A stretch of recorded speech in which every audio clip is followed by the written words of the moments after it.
Mostly sunny on Friday. Good Thursday night, East Tennessee. David Aldridge, Captain Accurate here from the Captain Accurate Weather Command Center. Well, we hit 86 degrees as expected. That was the high officially at McGee-Tyson Airport. Oak Ridge came in 2 degrees warmer at 88, while it was 84 in La Follette, 84 Morristown. Our friends in Crossville coming in at 83 degrees in Cumberland County. The Almanac came in at 86, which puts us on par with what would be considered normal. Why be normal when you could be abnormal? But 103, the record high, I guess that's abnormal. That was from 1954. We started this morning off at 65 degrees. That was 1 degree above average to start your Thursday morning. Temperatures around the region considerably hotter. Further west, I'm looking at Nashville, 92. It was 90 in Chattanooga and 92 in Jackson, Tennessee. Further northeast, Jackson, Kentucky, for example, checking in at 85 degrees, while Asheville was at 75. Meanwhile, the Ultimate Doppler radar presented by your local Marco's Pizza doesn't show any precipitation. We still have that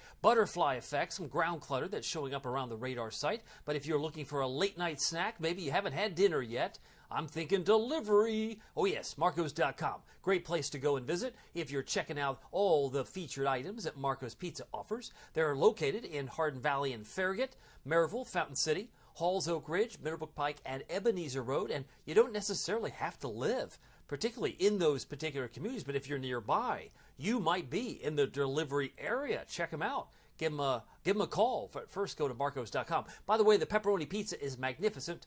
They call it the Magnifico because it's less than $10, among other reasons. And, of course, the new Pozzoli is delish.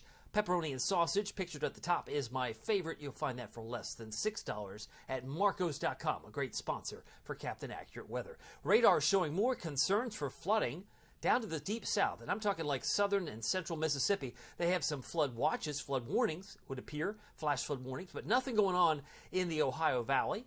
Maybe a few showers exiting the Great Lakes at this time and sliding across Canada. But by far and away, there's some curious disturbed weather in the Gulf of Mexico. Is this potentially a named storm? Maybe small chance. I believe the Hurricane Center has returned the 10% opportunity of this becoming Francine, as we'll look here momentarily. But let me just give you a sample. Some of the big picture here, of course, shows there's more thunder back toward the Midwest, looking at Kansas, maybe Oklahoma. But here's the future rainfall, and it does suggest it looks tropical. When you're talking about 4, 5, 6, 7, 8, maybe 10 or 11 inches of rain in Louisiana and southeast Texas potentially, and maybe another surge of it off the coast of Georgia. Yeah, these are areas that you might want to watch if you're traveling in these areas. But clearly, it's feast or famine. Like we get nothing, they get everything. It's not like it's coming here, and we have a very small chance of rain this coming Saturday. I would not expect much. But the new patch of yellow just south of Houston has a 10% chance. That's not very high. You could argue that 90% chance this isn't going to get a name at all. It's just going to be flooding rains and a nuisance, major nuisance. But I see 10, 20, 30. We got a lot of patches of interest. Just nothing really of consequence. It's not like it's going to develop overnight. But if it happens, maybe it's beyond 7 days. We'll keep an eye on the Hurricane Center. That's their view as they have depicted it now as of 8 o'clock this evening. Meanwhile, the next name on the list would be Francine, if any one of those yellow areas of interest were to come to fruition, followed by Gordon, followed by Helene and Isaac.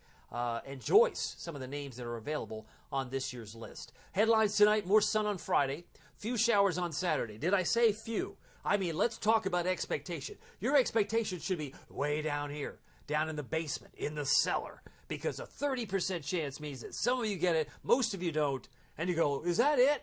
Yes, that's it. Not much at all on Saturday, but I do emphasize a few showers, and I've even removed the chance for thunder. I think it's just a few drops of rain in the valley. Best chance might be when it converges over the Smokies and foothills, but we'll have to wait and see on that. Cooler on Sunday, but it's sunny, and the sunny delight weather continues into next week. By the way, the big game is still on schedule. You know it is. NC State, the home team, they're playing in Charlotte, so it's all out of whack. You know, Charlotte is technically where they're playing. It's the home of the Carolina Panthers, where all the seats are blue. They're Carolina blue, which, of course, just is like fingernails on the chalkboard for Wolfpack fans, because I'm a Wolfpack grad, and I know that they don't like Chapel Hill. But I will say that Carolina Panthers close enough blue that you're going to find in the seats. You got, of course, Tennessee orange. You got the Wolfpack red. I digress. It's a multicolored extravaganza on Saturday evening on ABC. Kickoff is 77. That's my expectation.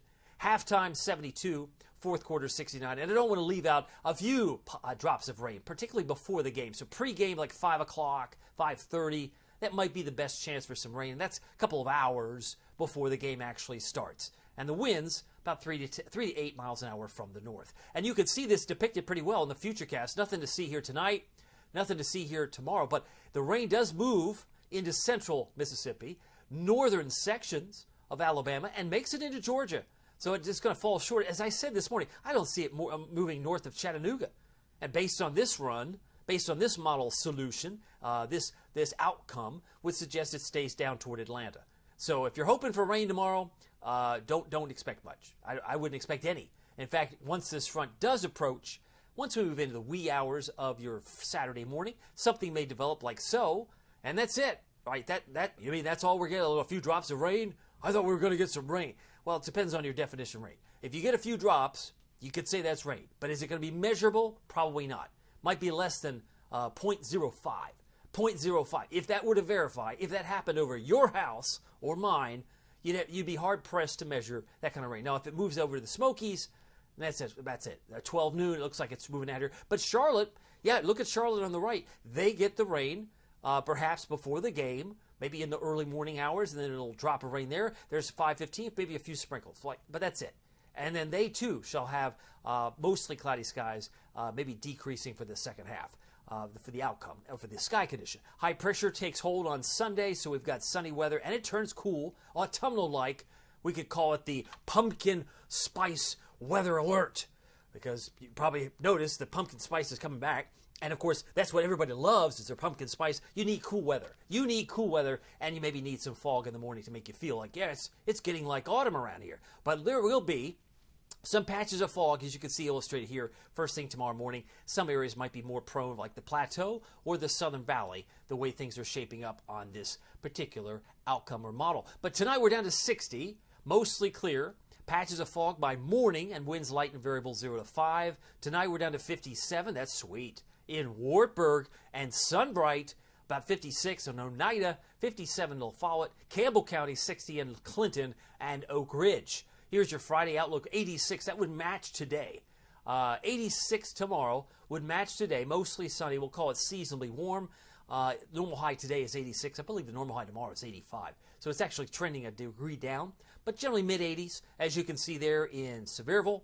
Mid-80s for Athens. Mid-80s for Crossville and Jamestown for your Friday afternoon expectation. Here's your Captain Accurate Weather Authority forecast for Knoxville and East Tennessee. Now, it is cooler on Saturday.